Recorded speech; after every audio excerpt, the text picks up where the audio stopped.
Hey,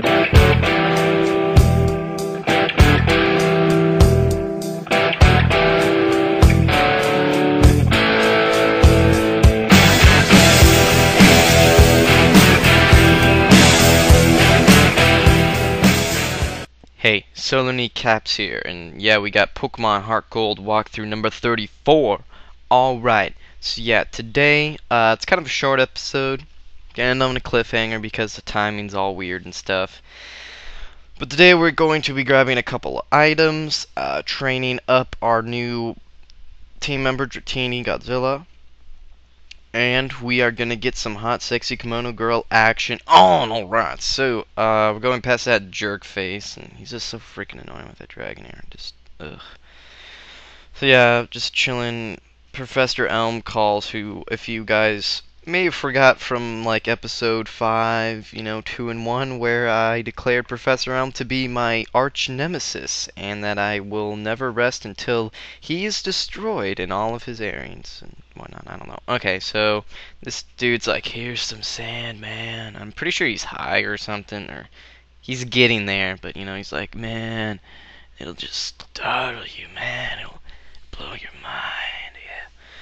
So what? Okay, so I heal up, I think, yeah, and I grab Spearow because I'm going to grab me an experience share, because that's going to be making raising up Dratini that much easier. And the easier it is for me, the easier it is for you, except not really, but whatever. Alright, what's happening? Yeah, Route 31. I kind of missed when I was going. I should have went to the one a little lower, because now I'm going to have to like do a whole bunch of backtracking, but at least I don't run into many wild counters. And here's that, like, cuttable thing, and I thought that maybe Spearow could learn it. I mean, it makes sense, it has claws, but no, it can't cut. And it has like razor sharp fangs and big pointy teeth.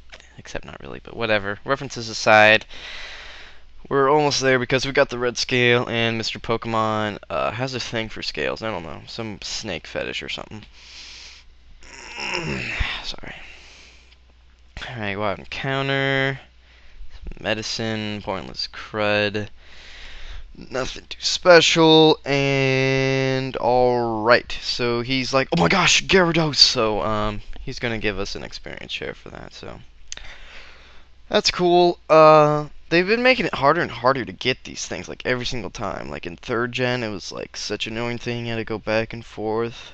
But at least got that pretty early in this game. This one, you would have to have first beaten the red Gyarados, and you would probably want to get defeat the Chuck dude, so I mean, that's like, what, 5? Yeah, it'd be 5 badges. Where in 3rd gen, I think it's only like 1, and I don't know about 4th gen, because no one really cares about 4th gen. But whatever, I think 4th gen is pretty cool. So he leads off with a Pidgeot, and I have nothing for this, so I'm like, oh geez. So I'm just gonna switch an AC/DC because, that's all I really do have for it, because, I kind of wall it, and Thundershock will be doing a pretty good amount of damage, if I do say so myself. So I'm going to send out a high five, and I go for a strength, and I nearly take it out, which is pretty cool, and he goes for a light screen. I guess, maybe thinking I was a special-oriented high five, but, nope, just your everyday neighborhood high five. So yeah, here's a max potion. Absolutely nothing special about that. Wild encounter. I forgot to edit a big clump of these out, but here's a Graveler. I'm like, screw it. I mean, I know I can one-hit KO with Mega Drain, and that's a pretty good experience for Dratini, like 200 or so. What do I do here? Right about all this chick. So she was wondering what my strategy is. I like to go for a Mass Colossus with some sentries, personally, but, I don't know. Okay, I'm making a whole lot of random references that actually make no possible sense whatsoever. So, she's got this stalling War Turtle, and it's just like, I mean, War Turtle is pretty cool, but Protect, Bubble Beam, Protect, Brine, Bubble Beam, whatever, it's just... Protect is just such an annoying move. And I think, can't everyone learn Protect? I don't know, but every Pokemon I think can learn Toxic, which is kind of odd. Because, I mean, it's like poison, so I don't know. I never really understood that. You'd think that something like a Rapidash or like an Aggron couldn't like poison things, but whatever. Poison tipped flames, that'd be pretty cool, actually. Yeah, dang. So, yeah, here is a dude, a photographer, and he thinks we're photogenic, and it's true. Because, you know, we are. So, yeah, with the picture. There's the picture. And snap, he takes a picture. Alright. And so he takes a picture, and I accidentally do another. Darn it. Sorry. Keep on forgetting about those freaking save states. Ugh, looks so freaking horrible.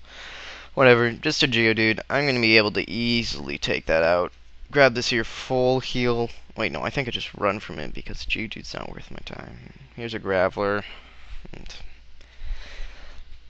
not worth my time again. And then what's here? It's a Gligar, and I was thinking about catching it just for the heck of it, if it could live 2 stomps, but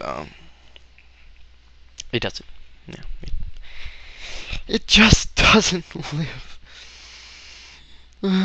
Poor thing. And here I go hippity hoppity playing hopscotch with my reindeer. And here's a hiker dude, and he's makes like the weirdest thing. He's like, "Why do I hike mountains? Because they're there.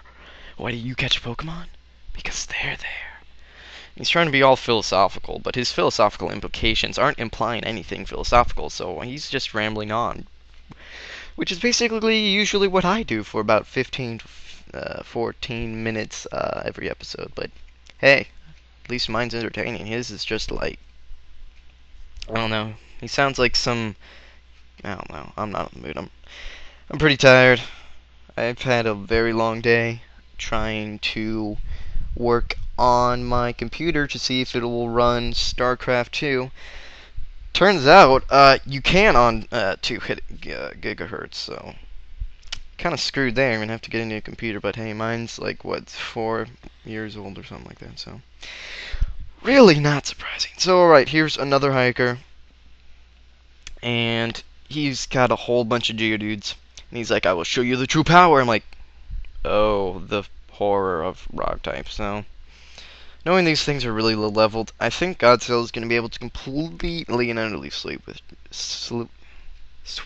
with Dragon Rage, and yes, I can. So that's really, really cool. So that's just what I'm going to be doing. So let's just sit back and watch.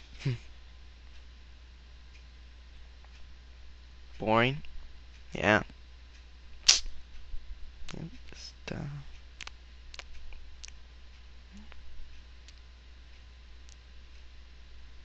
well, after that, yeah, so that was pretty boring. Man, this whole episode is pretty boring, but you know what?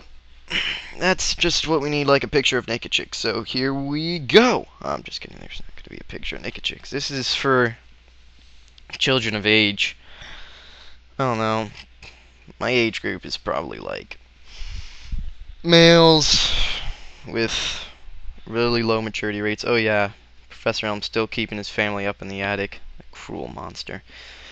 But yeah, like age 16 males with low maturity such as I. So here's him, and he's trying to woo me with his balls, but lucky for me, I'm not Catholic, so I don't have to actually, you know, grab it. So now she's talking about Kimono girls or something, and apparently they want me. I'm like, you don't have to tell me that. I mean, you can look it in their eyes. I mean, they're like, "Oh, Scott, I want you." I'm like, yeah, I know you do.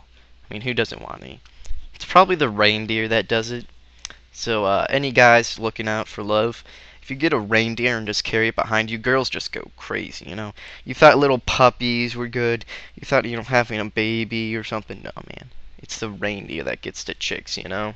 And they're like, yeah, because it shows that not only do you love nature, but that you have the balls to train a freaking reindeer. And reindeer just look freaking legit, you know? And you can like dress up for Santa, or like Santa and crud, and chicks dig the whole charity thing. But don't get a monkey that has like tail hands, because that's kind of just creepy. And AB Palm is really creepy if you look at it. I mean, he's just like a groping monkey or something. I mean, he just got this creepy molestation smile on his face. He's like the pet of monkey. Really weird.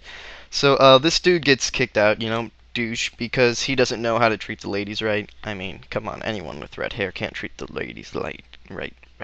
Well, I don't know. But whatever, he gets kicked out. Apparently they're extremely strong or something. You can never win, and some horrible things, and then he buggers off. I'm not quite sure why, but I don't bloody care. So I'm gonna walk up. It's gonna be a 6-way, which I usually stick to 1 to 2 is usually how I like it. She's asking me if I'm ready, but I'm gonna save because they're actually pretty tough. I'm not gonna lie. These chicks got pretty high level. You have to face them all at once, and they'll rape you, man. Right, so I kind of forgot to change it, but I switched combo to the front. So anyway, I'm gonna go for the good old-fashioned sleep leech seed combo breaker, and I'm gonna switch into high five to take the confuse ray, and then do I U-turn? No, I don't want to get hit by confusion, and I want Conball to take the dark balls. So I switch it in Conball, take the dark balls really nicely. I go for sleep powder, it misses. But it actually doesn't matter too much. In fact, it almost helps me because I do hit next turn. And I'm going to switch out again anyway into ACDC basically to wall it. So I actually now have full HP because of, you know, the miss. So that's not too bad. We know I switch on high five because I know strength. Plus Leechy is be able to take it out. And it does, I think. Yeah, it does. So take out this first chick with her Umbreon. And Godzilla levels up, so that's also really good. So what's now? Here's this chick. Apparently she was the one in the forest. Saw me and, you know, like doing something in a well. She's got an Espeon. Now there's really only 2 really strong ones. It's the one with the Espeon and the Jolteon, because basically they're just really fast and really strong. I mean, I switch in ACDC because I'm like, hey man, I can take a psychic. I mean, I resist it. I'm at full HP, and I think I get max turns of sleep, and so my Thunder Waves like miss. So I just look like a complete dunce because I just need this thing paralyzed. Because I'm expecting ACDC to die. I wouldn't be surprised if that happens. But thankfully, she hits herself in confusion, and I'm able to get a magnet bomb off, and that lets me, you know, dig it out. What else happened? So yeah, dice Leech, which is cool. So yeah, she's like, you're truly strong. I'm like, yeah, I know. I can bench like, what, 2, maybe 3 pounds? Yeah, you know, that's pretty good, I must say. I go to the gym every other day. Yeah, so this chick's got a Flareon. It's really slow. And not too strong because its strongest stab move that would be physical is Fire Fang, and since these chicks don't really EV, and if they do have like Fire Blast, it's not going to be all too powerful. So I'm just going to switch into Steve. I basically wall it like nobody's business because Steve walls everything, even like, I don't know, electrodes. Steve Irwin walls electrodes, just to let y'all know. And Dratini also levels up, so yeah, I'm going to stop right here because I don't want this video dragging on for too long. So thank you for watching Pokemon Heart Gold Walkthrough Part 34. Rate, comment, and subscribe. Peace out, y'all. Bye.